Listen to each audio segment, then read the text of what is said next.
ஒரு காரோட டயரை கழட்டிட்டு அதுக்கு பதிலா பிளேட மாட்டினா எப்படி இருக்கும் அப்படிப்பட்ட ஒரு வித்தியாசமான வீடியோ தான் சூப்பர் காட் அப்படின்னு பண்ணியிருந்தாரு. ஃபர்ஸ்ட் இந்த கார்ல இருக்கிற டயர் ரிமூவ் பண்ணிடுறாங்க. டயர் ரிமூவ் பண்ணிட்டு இந்த சா பிளேட் இருக்கு பாத்தீங்களா, அதை வந்து எல்லா பக்கமும் ஃபிக்ஸ் பண்ணிடுறாங்க. அது எல்லா பக்கம் ஃபிக்ஸ் பண்ணிட்டு பார்க்க ரொம்ப வித்தியாசமா இருக்குது. ஆனா அந்த காருக்கு வந்து ஸ்டேபிள்னஸே இல்ல, பேலன்ஸ் சுத்தமா இல்லவே இல்ல. தென் ஸ்டார்ட் பண்ண அடுத்த செகண்டே வந்து ரெண்டு பின்னாடி வீலுமே வந்து உள்ள மண்ணுக்குள்ள போயிருச்சு.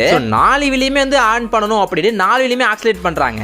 இப்ப ஆக்சிலேட் பண்றப்ப நல்லா வண்டி மூவ் ஆகுது, நல்லா போயிட்டு இருக்குது. பட் மண்ணுக்குள்ள நிறைய மண்ணு இருந்தா மட்டும் நான் மண்ணுக்குள்ள போய் மாட்டிக்குது. மேடுலாம் பயங்கரமா ஏறுது, பழத்துல நல்லா இறங்குது, நல்லா சூப்பராவே ஓடுதுன்னா பாத்துக்கோங்களேன். நடுவுல ஒரு மரம் மாதிரி கடந்துச்சு, அந்த மரத்துல எல்லாம் அறுத்து விட்டு பயங்கரமா பவர்ஃபுல்லா போயிட்டு இருக்கு. இவ்வளவு பண்ணி அதுக்கு ஒண்ணுமே ஆகலன்னா பாத்துக்கோங்களேன். இப்ப அதை விட இன்னும் கொஞ்சம் பெரிய பிளேட மாட்ட போறாங்க. இப்ப அந்த பெரிய பிளேட மாட்டதுக்கு அப்புறம் இன்னும் நல்லா ஜைஜாண்டிக்கா இருக்குது. இப்ப ஒரு பெரிய மலை மாதிரி ஒண்ணு இருக்குங்க, அந்த மலைக்கு மேல ஏறுமான்னு ட்ரை பண்றாங்க. அது கொஞ்சம் கொஞ்சமா ஏறி கடைசியில வந்து அதுவும் மலைக்கு மேல ஏறிடுச்சு. ஆனா வண்டி இன்ஜின் பயங்கர ஹீட் ஆயிருச்சு. ஆனா எப்படியோ கடைசியில ஏறிடுச்சு, அதான் மேட்ரு. சரி, இந்த வீடியோ பிடிச்சா மறக்காம லைக் பண்ணிட்டு சப்ஸ்கிரைப் பண்ணிட்டு பாருங்க நம்ம சேனலை.